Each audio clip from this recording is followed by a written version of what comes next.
ဒီတိုးလေးတွေသုံးကြည့်အောင်ကျွန်တော်တို့ transcript ရှိမယ် translate ရှိမယ် text to speech ရှိမယ် subtitle thumbnail script ပေါ့နော်ကိုကြိုက်တာရွေးလို့ရပါတယ်ကိုသုံးနေတာကိုသုံးလို့ရပါတယ်ကျွန်တော်တို့ transcript ကိုသုံးကြည့်ရအောင်ကျွန်တော်တို့ဒီ video ကို transcript ထုတ်ကြည့်မှာပေါ့နော်ဒီမှာဆိုဒီ video ကိုကျွန်တော်တို့ transcript ထုတ်လိုက်မယ်ရွေးလိုက်ပြီကျွန်တော်တို့မှာရွေးပြီးသွားပြီဆိုရင်ကျွန်တော်တို့ဒီကောင်နေရာတော့မေးပါနေရပါတယ် generate transcript ဆိုတာနှိပ်လိုက်ရင်ကျွန်တော်တို့ရပါပြီprocessing လုပ်နေပြီပေါ့နော် processing လုပ်နေပြီဆိုကျွန်တော်တို့စောင့်နေလိုက်ပါခဏနေရင်ကျွန်တော်တို့ဒီအောက်မှာပေါ်လာလိုက်ပါခင်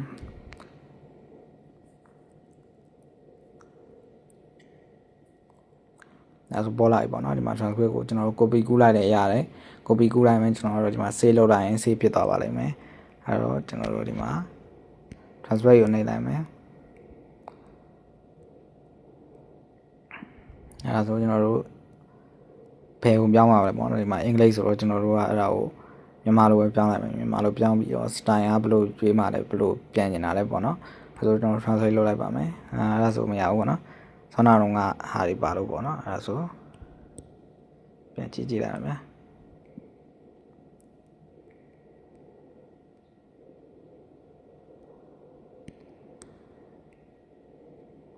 အတိုးလေးပဲလုပ်လိုက်မယ်နော်ဒီဆောင်းနာတော့က transcript ဆိုတာယူဖြတ်မှရပါမယ်ပေါ်မှာပါတယ် transcript ဆိုတာဖြတ်မှရမှာပါအဲ့တော့အင်္ဂလိပ်ကိုအင်္ဂလိပ်လိုပဲပြန်ပြောင်းလိုက်မယ်ဗျာ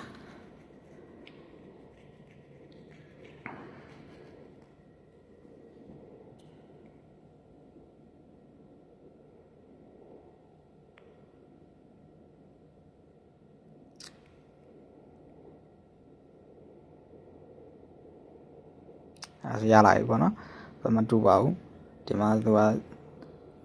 လုံးဝမတူပါဘူးစာတွေရတာအကောင်ဆွဲရခန့်နေနော်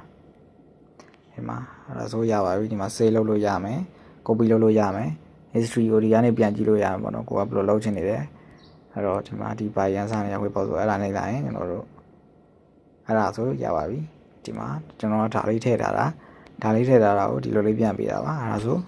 transcript မှာလည်းတူတူပါပဲကျွန်တော်တို့ဘာရလေး transcript လုပ်ချင်တယ်ဒီမှာဆိုအဲ့ဒါလေးနှိပ်လိုက်ရင်ဟို transcript လုပ်ပြီးသားဖြစ်သွားပါလိမ့်မယ် text to speech ကြည့်မယ်အဲ့ဒါဆို text to speech ကဒီ file တက်လို့လည်းရတယ်ဒါပေမဲ့ file တက်လို့ file ဒီတိုင်းလုပ်ချင်တယ်လို့လည်းရတယ်အဲ့တော့မင်္ဂလာပါဆိုပြီးတော့လုပ်ကြည့်လိုက်မယ်တန်ပဲရွေးမယ်ပေါ့နော်စီမီနီသုံးကြည့်လိုက်မယ်ဒီမီနီမှာကျွန်တော်တို့ဒီမှာရွေးလိုက်ပေါ့နော်အဲ့တော့ကျွန်တော်ကတော့ဒီကောင်လေးရွေးလိုက်မယ် translate ကဒီမင်္ဂလာပါကိုကျွန်တော်တို့ဘယ်လိုပြောင်းနေသေးလဲပြောင်းနေတဲ့ဟာရှိလားဆိုတာပေါ့နော်ကျွန်တော်တို့မင်္ဂလာပါကိုအင်္ဂလိပ်လိုပြောခိုင်းရမယ်သူတို့ပြန်ခိုင်းလိုက်မယ်တော့ကတော့ happy ဆိုပြီးတော့ပြောင်းလိုက်မယ်အဲ့တော့ neutral ပဲထည့်လိုက်ပါများသောအားဖြင့်တော့ neutral ပဲသုံးပါ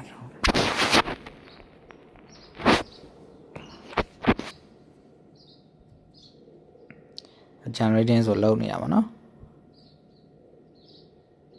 audio generator ဆိုကျွန်တော် play လေးကိုနှိပ်လိုက်ပါ hello တော့ပြောရှင်လေးရဲ့အတန်နဲ့ဖတ်ပြပါနော် hello အဲ့ဒါဆိုကျွန်တော်တို့ရပါပြီအဲ့ဒါဆိုကျွန်တော်တို့ save လိုက်မယ် save ရဆို download ထဲကိုရောက်သွားပါလိမ့်မယ်အဲ့ဒီအတန်ကအဲ့ဒါဆိုကျွန်တော်တို့ subtitle လုပ်ကြည့်မယ် subtitle မှာကျွန်တော်တို့ဒီမှာထည့်လိုက်မယ်ဆိုတော့ဒီကောင်ကိုပဲကျွန်တော်တို့အင်္ဂလိပ်ကနေပြီးတော့မထည့်လိုက်ရတယ်ဒီ target ကထည့်လိုက်ကျွန်တော်တို့ဒီကောင်တော့မှန်ရွေးမှရမယ်ဒီကောင်မှားရင်တော့လုံးမှာမဟုတ်ဘူးဒီကောင်ကိုဗီဒီယိုတွေကအင်္ဂလိပ်လိုပြောနေရအောင်ကျွန်တော်မြန်မာကြီးကောက်ယူလိုက်ရင်အဲ့ဒါလုံးမှာမဟုတ်တော့ဘူးအဲ့တော့ကျွန်တော်တို့အင်္ဂလိပ်လိုပဲရွေးလိုက်ပါအဲ့တော့ generate subtitle လုပ်လိုက်မယ်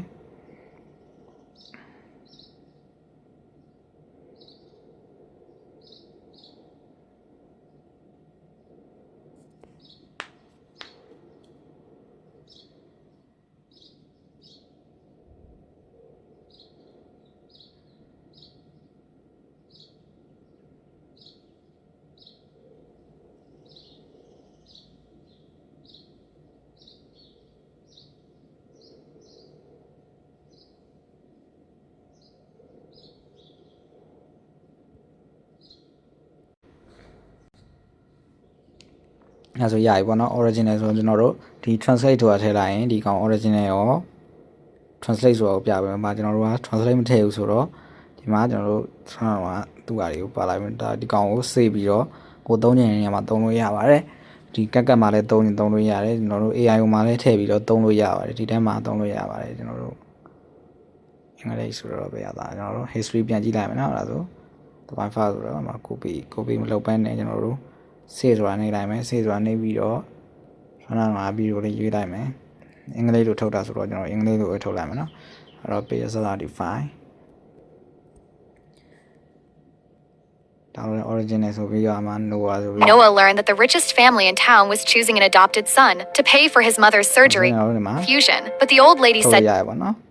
Noah might be his son. He coldly told Noah to leave. Noah quickly explained that his mother had never married and was စတိုက်ရပေါ့နော်အဲ့ဒါဆိုကျွန်တော်တို့တမ်လေးပေါ့တမ်လေးထုတ်ကြည့်မယ်ကျွန်တော်တို့ပဲဗီဒီယိုဒီကောင်ကပုံရွေးလို့လည်းရတယ်ကျွန်တော်တို့ပုံရွေးလို့လည်းရတယ်တမ်လေးကိုဒီမှာပုံလေးတွေရွေးလို့ရတယ်ပေါ့နော်ပုံရွေးလို့လည်းရတယ်ဒီမှာဗီဒီယိုလည်းထည့်လို့ရတယ်ပေါ့နော်ဗီဒီယိုကျွန်တော်ကောက်ထည့်လိုက်မယ်ပေါ့နော်ဗီဒီယိုထဲမှာကျွန်တော်တို့ editor download စမ်းကြည့်ရပဲတဲ့ရောက်လာ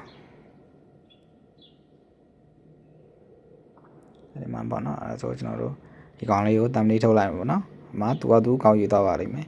ကောက်ယူတော့ရင်အမှဘယ် ratio ကိုသုံးချင်တာလဲပေါ့နော်60 ratio 9ရမယ်3 ratio 4ရမယ်ကျွန်တော်တို့3 ratio 4ရွေးလိုက်မယ် scale ရော impact ယူမလား floating impact ယူမလား floating impact ဆိုပစ္စည်းလေးတွေ label ဝဲနေရမျိုးပေါ့နော်အဲ့တော့ဒီမှာဆို begin through ဆိုရင်ကျွန်တော်တို့ဒီဟာလူတစ်ယောက်တည်းကိုပဲပြပေးရပါပေါ့နော် underline ဆိုရင်ဒီကောင်က class ဆိုရင်ကျွန်တော်တို့ဒီမှန်ကြီးနဲ့ပြပေးရပါတော့ mirror က epic ဆိုပြီးမျိုးပေါ့နော်အဲ့ဒါတော့ကျွန်တော်စမ်းသုံးကြီးကိုရေးစမ်းသုံးကြီးကိုလည်း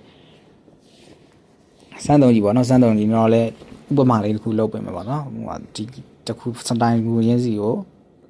ဟိုဟာပုံလေးတစ်ပုံစီတော့လုပ်ပေးမယ်ကျွန်တော်အဲ့တော့ floating element နဲ့ကျွန်တော်ထုတ်လိုက်မယ်ဒီမှာဆိုရင်ကျွန်တော်တို့ဘယ်လိုရေးချင်တာဘာရေးချင်တာလဲဆိုတာရှိတယ်ဘာမှမရေးချင်ဘူး AI ကိုပဲရေးခိုင်းလိုက်ဆိုရင်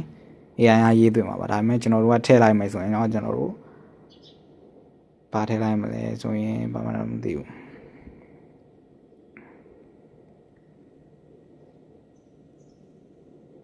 ဒါလေးထည့်လိုက်ပါတော့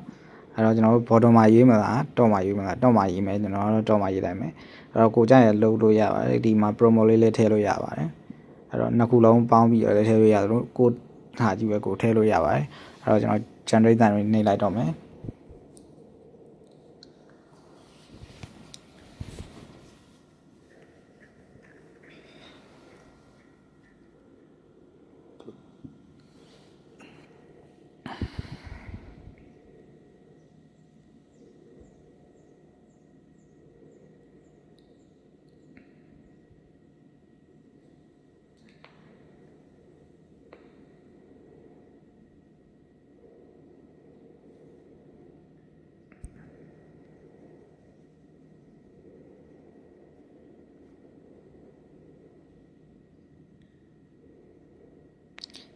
အဲ့ဆိုရပြီပါเนาะသူကသူပေါ်လာတယ်ပေါ့เนาะဒီမှာပေါင်လေးတွေပါလာမယ်